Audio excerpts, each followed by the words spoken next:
What is up, everyone? Welcome to ADC Sports Dallas Primetime. I'm Mauricio Rodríguez. We have big news in Dallas today. We've got news about Blake Jarwin having off-season surgery, and it really just changes the entire picture for the Cowboys at the tight end position. The conversation around Dalton Schultz is drastically different now, and we will dive into it tonight on ADC Sports Dallas Primetime. We will talk about that. We will talk about the meetings that the Cowboys have had with various tight ends in the NFL scouting combine. Today, we have seen workouts for quarterbacks, wide receivers, and tight ends in the NFL scouting combine. So really just a poetic day to have this news drop in Cowboys Nation. So we will get into it tonight. Guys, please do me a favor. Hit the like button. If you are watching on Facebook, YouTube, or Twitter, let your friends know about ADC Sports Dallas Primetime. Shout out to the chat. What is up, YouTube chat? Joseph Logan, burner account, Stephen White, Gregory have been going at it since before the show started. What is up as well? Bruce got the use. Chris, Primetime, Phil, Jay, the Facebook audience, thank you for tuning in. We will talk about it all. Thornton, Dallas Young pointing out the wide receiver combine record 4:21 if it's official. Yeah, 4:21 was his unofficial time. Really from Baylor, just some crazy stuff going on. And of course, the NFL scouting combine is always kind of a, weird experience because you never know what to make out of a lot of things, right? But you need to watch it for the outliers. That is the combine thing. You need to watch the positive outliers and the negative outliers. So we'll get into some tight ends tonight. Let's go. Let's start the show officially. Hit the like button. Hit the share button as well. And let's get this started.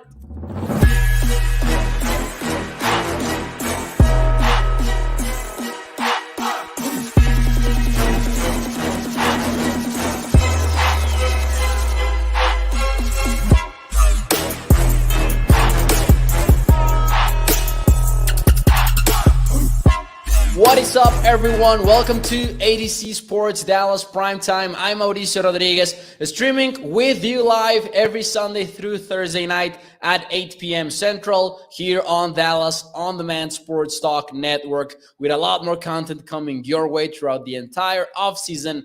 Check out adcsports.com/Dallas. But as always, Primetime is brought to you by our friends over at Freeman Mazda.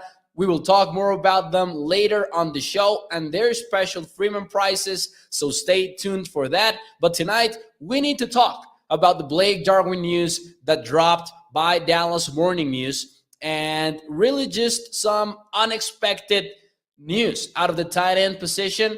Changes at the tight end position will come surely for the Cowboys in their offseason planning. And what happened is that late in February, according to Calvin Watkins and Michael Gelkin from the Dallas Morning News, Blake Jarwin went through a hip injury, but not any hip injury. It is, and I quote, a very uncommon hip surgery that has been done only in basketball and hockey players before, according to Calvin Watkins. So it is a surgery that we don't even see a lot in the world of American football. So that kind of gives us an idea of how rare the situation around Blake Jarwin is. The report also indicates that the Cowboys are not expecting Blake Jarwin to be ready for the start of the 2022 season.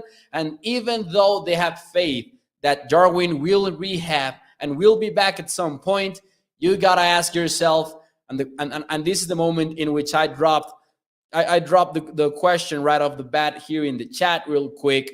You have to wonder if this is Blake Jarwin's end with the Cowboys. Truth or false, do you think Blake Jarwin has played his last down as a Dallas Cowboy? Let me know what you think in the chat. Truth or false, Blake Jarwin has played his last down as a Cowboy. And while you give me your answers, let me talk to you guys about our friends over at Freeman Mazda. You can find them at freemanmazda.net. And the ride of the week here on ADC Sports Dallas is the new 2022 Mazda 3, coming in at an affordable price of $26,765. It's got Apple CarPlay, Android Auto. Both tools are a game changer. Blind spot monitoring, backup camera, and also the Mazda 3 comes with the comfort of a keyless entry. Check out the Freeman prices over at freemanmazda.net. So let's see some of your answers here about Blake Jarwin, because, man, you gotta hate it for Blake Jarwin. Since he signed his 3-year contract extension, injuries have not let him go. Burner account goes with truth. Blake Jarwin's career in Dallas's Tommy is probably over. Primetime Phil says, I would wonder why he waited so long. In terms of the surgery, I imagine Primetime Phil means it happened late in February. Also wondering that myself, but I never like to speculate on the reasons for that, but I would like to know so as well, because you never know with these kind of cases. So the answers are overwhelmingly truth. Dallas John True. John goes with true over at Facebook as well. Kenneth the same. King of Dallas too. Bruce got the use, I believe, is the first false answer that I'm seeing in the chat. Primetime Phil, however, also goes with the false answer. Cohen Matt says true. So, most of the answers coming in with that true answer. Diana as well. What is up, Chila Neil? Thank you for being here.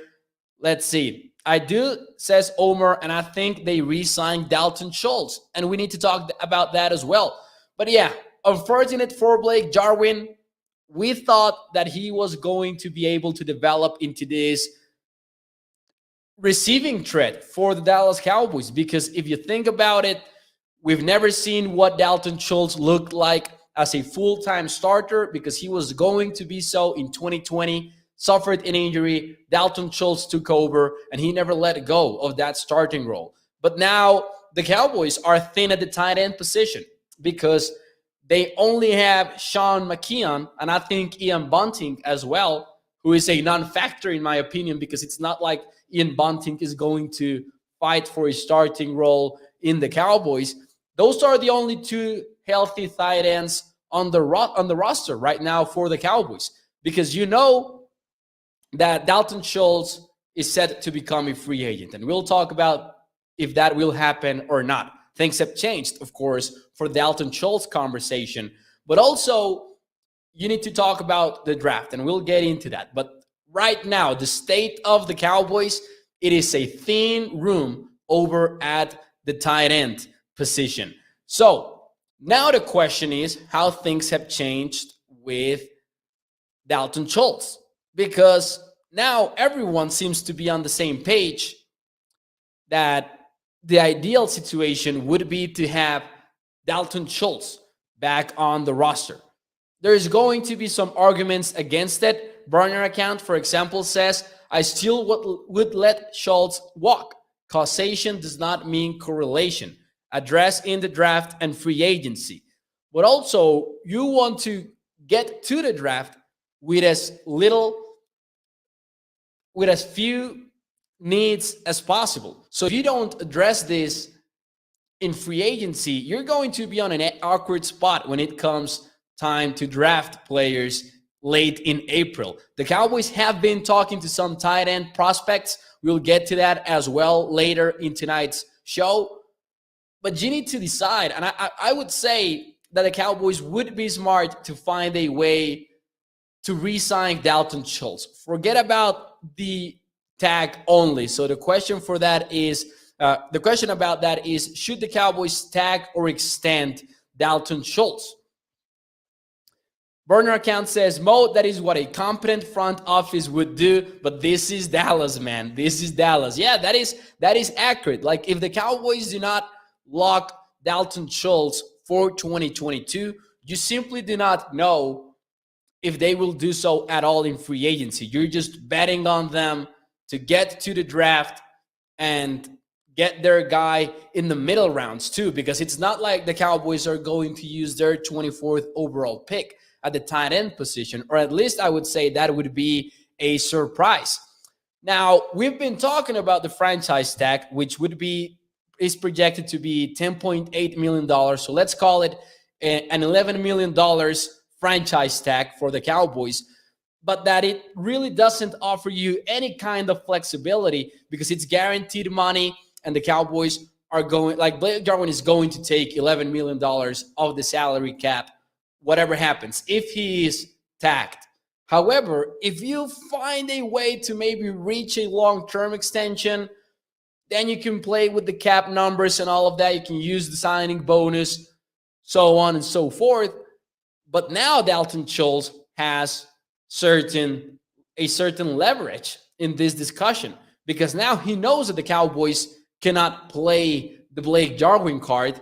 They cannot bring up Blake Jarwin at the negotiation table. And Schultz knows this. And more accurately, his agents know this. So it's going to be difficult to re-sign Dalton Schultz to a long-term extension. Let's see. Omar says, Mauricio, Jarwin is always hurt and Schultz stays healthy. It's a no-brainer, just saying. Now, this is, however, I'm not in disagreement with what Omar is saying. I'm not discussing Schultz versus Jarwin. I think we are on the same page that Dalton Schultz is the better player is the better player between them two. I think that the conversation is more than anything beyond the Dallas Cowboys. Like, do you want to maybe cross that line and overpay for a tight end like Dalton Schultz? Or do you want the Cowboys to maybe go into the NFL draft, find someone in the third round, in the fourth round, or maybe even sign another free agent? Think maybe, and I'm not saying that they're better than Schultz necessarily, but maybe make an upside bet on someone like David Njoku, Mike Gesicki. Maybe consider also, I was going to say O.J. Howard, but he would be on a different discussion for me. How about Evan Engram, who would be cheaper players maybe, but that you could get similar production out of them if you believe that Dalton Schultz production was also a product of playing with Amari Cooper, with CeeDee Lamb, Michael Gallup, and of course, Dak Prescott at the quarterback position. Because there are many who subscribe to that theory. There are many who say, you know what, Dalton Schultz isn't even that special, but he has been reliable, and that's why his production numbers are high. So I think that we're past the Schultz-Jarwin discussion. That happened last year. We had those discussions last year. So let's see some of your answers here, because we even got some neither. Dallas Young says neither. Cohen Matt says go get Gronkowski for a year or two, which I wouldn't oppose to such an idea if Rob Gronkowski was maybe willing to play a year or two. But I have my doubts about that. I would bet that Rob Gronkowski will be enjoying retirement in 2022 and beyond. Now, Samuel Rowe prefers an extension. Primetime Phil also said neither. Kai went with the tag. Samuel Rose's opportunity cost. Let's see some of your other answers. Don't overpay Schultz, says Dalton Young. Dallas Young, excuse me. I said Dalton. I don't know why. Well, I do know why. We're talking about Schultz. Howard should be cheap, says Chalk. We need a blocking tight end. Lauren Michael says we need to get 2 offensive linemen in free agency. And he says that he wants new tight ends. So from what I can see, what I can take away from the comments is that there's really a split between those who want to keep Dalton Schultz because of what we know from him and those who want to try something new. What I don't like, what I'm not a fan of, is letting Schultz go and then just crossing our fingers and hoping that the Cowboys find someone in the NFL draft. Free agency is the stage of the offseason in which you should be taking care of team needs and not creating team needs. So I'm a little bit split on this whole conversation because on one side I say maybe signing Dalton Schultz to a $12 million per year contract or even $13 million per year would be overpaying Dalton Schultz. Maybe I can see that, because I can see that a lot of what Schultz was doing and a lot of his production had to do with the context of the Dallas Cowboys offense. And he's not an athletic freak. He is not a super consistent blocker, even though I think that we underrate him a little bit sometimes in that regard. But leaving that discussion aside for a moment, I'm not against that, but I'm against letting him walk and not doing anything about it in free agency. Because we talk just about on a nightly basis here on the show about drafting the best player available, but you don't get to draft the best players available if you're not taking care of your needs in free agency. So that's where my concerns start growing at the tight end position. If the Cowboys are not able to secure Dalton Schultz, I'm not entirely sure that they will be super aggressive at the tight end position, and I can see them signing maybe a lesser free agent that we don't feel sure about. For example, Justin brought up O.J. Howard. A few weeks ago, we had an entire episode about signing O.J. Howard and having him be this number 2 backup tight end behind Blake Jarwin in the event that Dalton Schultz walked away from the Cowboys. And I like that idea. But am I in love with the idea of O.J. Howard, the full-time starter? Not really. I don't love that idea. I think there are some that I would be okay with. Maybe David Njoku, maybe Evan Engram, Mike Gesicki, who are each and every one of those are different styles of tight ends, but you work around that. You work with that, would be a more accurate word. Now, says Joel Wilson, re-signed Schultz by Jarwin. I would imagine maybe Joel meant by cutting Jarwin, which could be like I've talked about this before. If you re-sign Schultz, you're likely letting go of Blake Jarwin, like Joel is suggesting. The bad thing about that plan, or the unideal thing about that plan, is that you don't get a lot of money from cutting Blake Jarwin. You don't get, say, $5 million by cutting him. The cap savings are closer to a little bit over $3 million. And with the injury thing, it might even get more complicated. I'm not sure about that. I always get a little bit confused about the injury protection benefit from the salary cap and the CBA. Dallas Young says, give me a tight end that can catch a 5-yard hook. It seemed that's all we threw to Schultz, and it worked. Mo says, burner account, this once again is on our front office and a lack of foresight. You again paid the wrong guy. A common trend. Difficult. And we didn't know who Dalton Schultz was back when the Cowboys signed a 3-year extension for Blake Jarwin. But they did roll the dice on that 3-year contract extension for Jarwin. They really did. And we kind of knew that too. But more than anything, because we were not sure about who he was. What is up, Charles? Thank you for joining the show. Mark Canella says, I don't have a problem giving McKeon a chance, but we have to keep Cooper in that case. Man, now, I don't like the idea at all, and I know that Dan Orlovsky talked about this on ESPN. I still do not understand the idea at all behind keeping Dalton Schultz by letting Amari Cooper go. That to me is just straight up stupid football decision making. And even for the Dallas Cowboys, it would be a low point, in my opinion. Because I get it when the Cowboys are cheap when bringing in outside free agents. I don't like it. I think it's the wrong approach to team building in the NFL. But at the very least, if I try to be sympathetic, I can see where their point of view is coming from.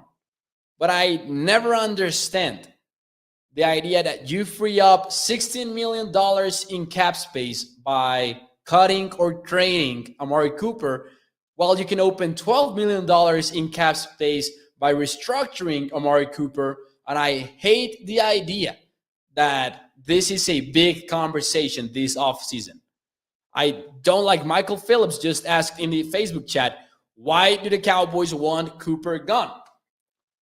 I cannot think of any other potential answer other than because they're being cheap with their own guys. And that's the part that I'm not entirely used to. I understand being cheap in the outside free agent market, trying to find bargain free agents, not breaking the bank for big moves, big splashy moves. But I don't understand creating a need, because make no mistake about it, if you let Amari Cooper go, you have a big time need at the wide receiver position. Whereas if you lose Michael Gallup and even Cedric Wilson, let's say that you lose those two, which I would be surprised by, even then, you don't have that big of a need, because now you are talking about the number 3 wide receiver. You could feel way more comfortable signing a bargain free agent, finding someone in the middle rounds at the wide receiver position. But I don't understand why Amari Cooper is such a big conversation this offseason. I'm not saying it's meritless, because the front office, like Stephen Jones himself, has, thrown wood into the fire of the Cooper conversation, and that will not change. But I hate the fact that it is even a conversation. Dallas Young says if Cooper is gone, wide receiver is the biggest need. And actually, I don't think that's a hot take. I agree with Dallas Young here. Because right now, what are we labeling as the biggest need in the Cowboys? Is it left guard? I would say that maybe it's left guard. If we're talking only needs, if we're not taking into account the best player available, think in the draft and all of that, I might be comfortable saying left guard is the biggest need in Dallas. Some people will say linebacker. I think that's also a fair answer. But I think that not having a number 1 wide receiver is a big time problem. And Burner Account says sarcastically, Mo, haven't you heard wide receiver by committee is the way to success? Well, maybe the Cowboys can do it all again. Maybe they can do the wide receiver committee thing, fail at it, and trade a first rounder for a wide receiver like they did back in 2018. We can't afford to let Cooper go, says John Starr. He's really good for the receiver core as well as the team. Yeah, definitely. Guard, tight end, and linebacker, says Bruce, are as the top 3 needs. Hey, listen, tight end was not supposed to be there. It was not the plan.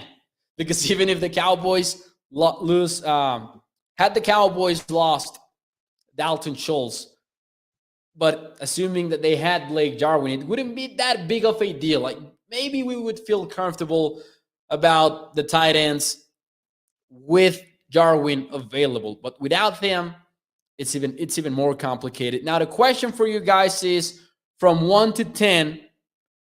Oh, Chuck is saying,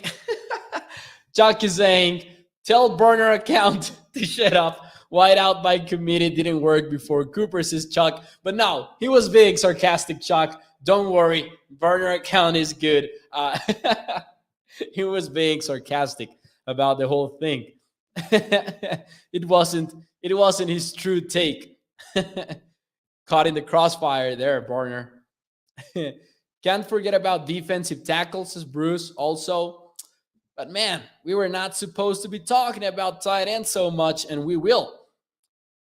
And the Cowboys are actually talking about it maybe even more than they wanted themselves, because they have been meeting with tight ends in the NFL scouting combine. And the question for you guys is, from 1 to 10, how comfortable would you be in the tight end room if Schultz is not around?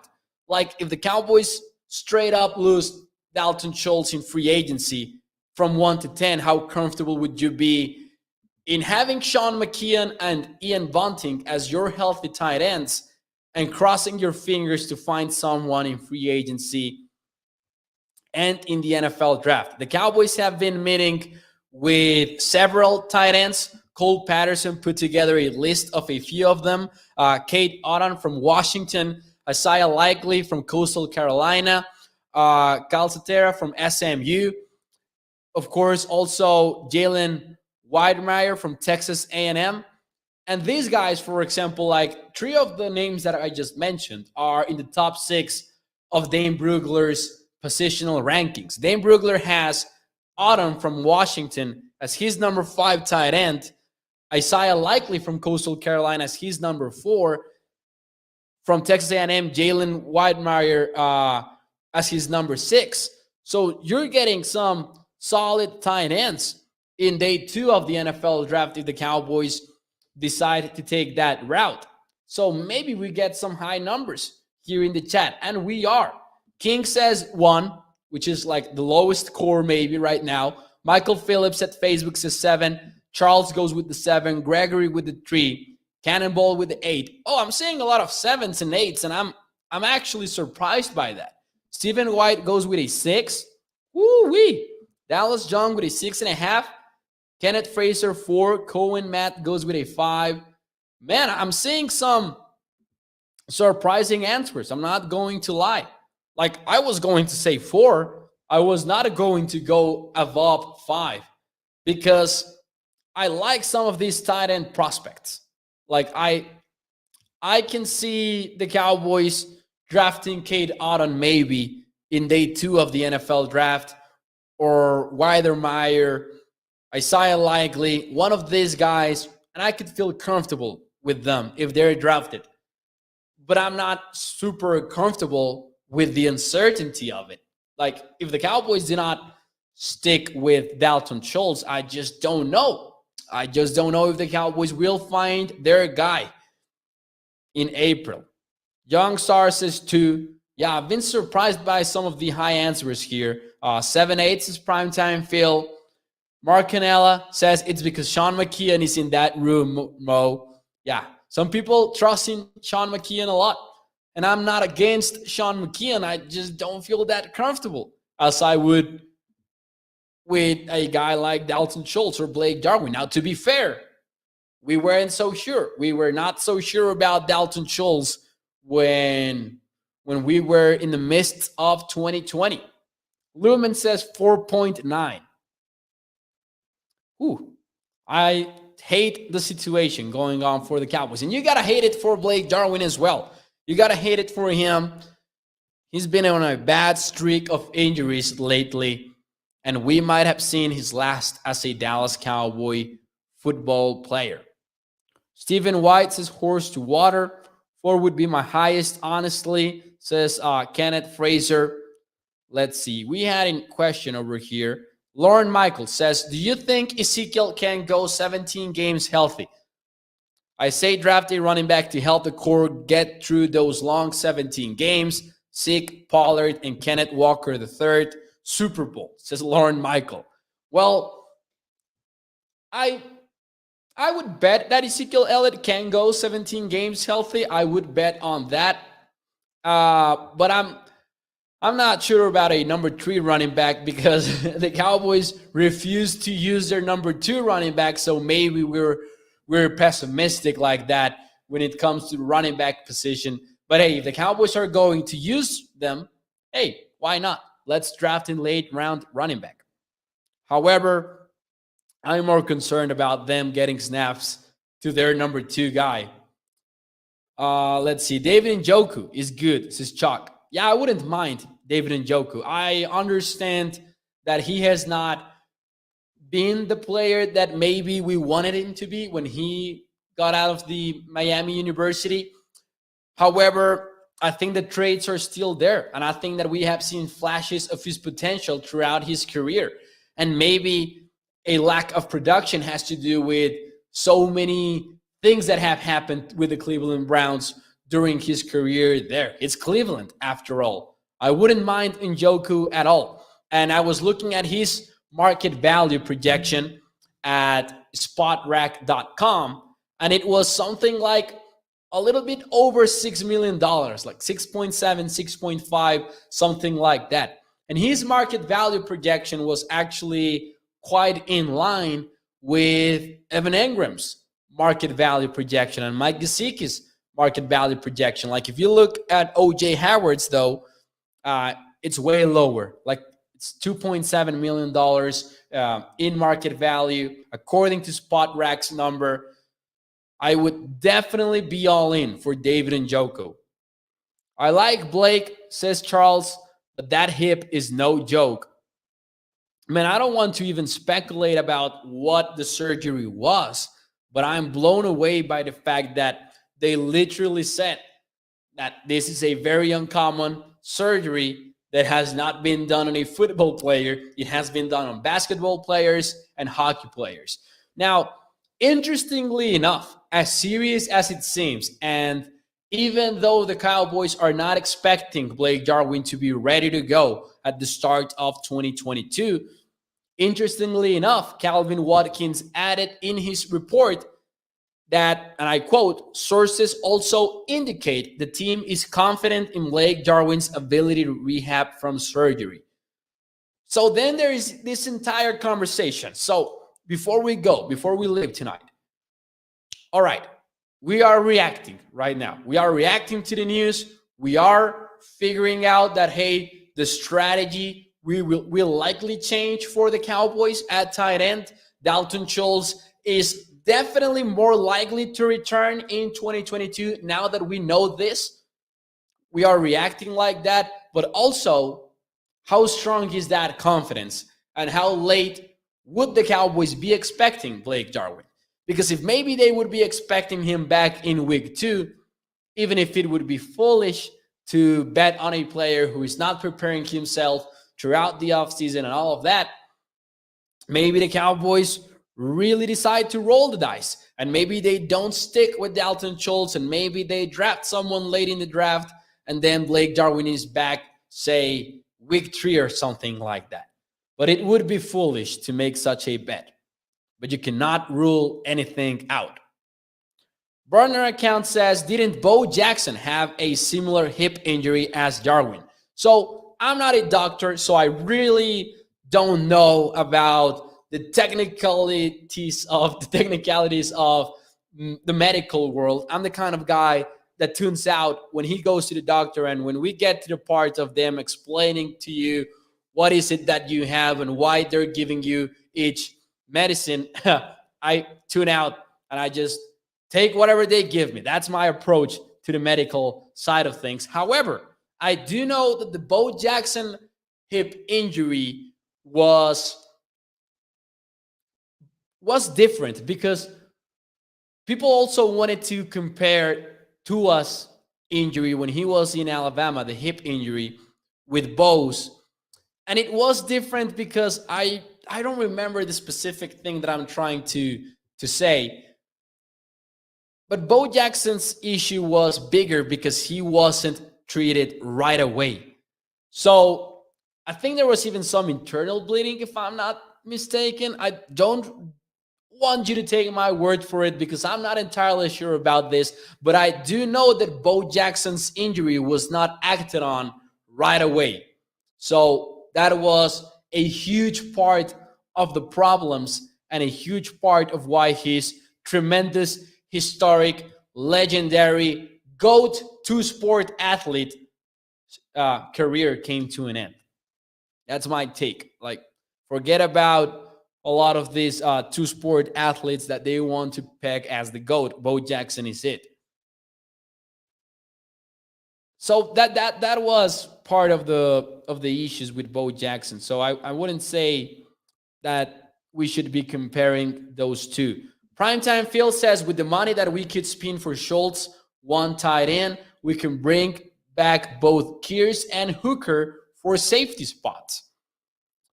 And here I also maybe am a little bit more optimistic about the Cowboys trying to figure out how to open as much cap space as they can. So I'm not concerned about re-signing Hooker and Kears because I am confident on them doing so, Schultz or not, right? That's just maybe me being optimistic about it. Dr. Mauricio says Lumen. Yeah, not at all. Dr. Mo with his slick Mazda 3 says burner account. Of course, I checked the Freeman prices over at freemanmazda.net. And now I've got that slick Mazda 3. Plenty of good tight ends in the draft, says Cowboys Marty. And they're freakish too. Like, they're athletic tight ends, the ones that we are going to see in the NFL draft. Mo, says Bruce, do you think Jarwin's injury means Coop's need goes up? Yeah, I would say so.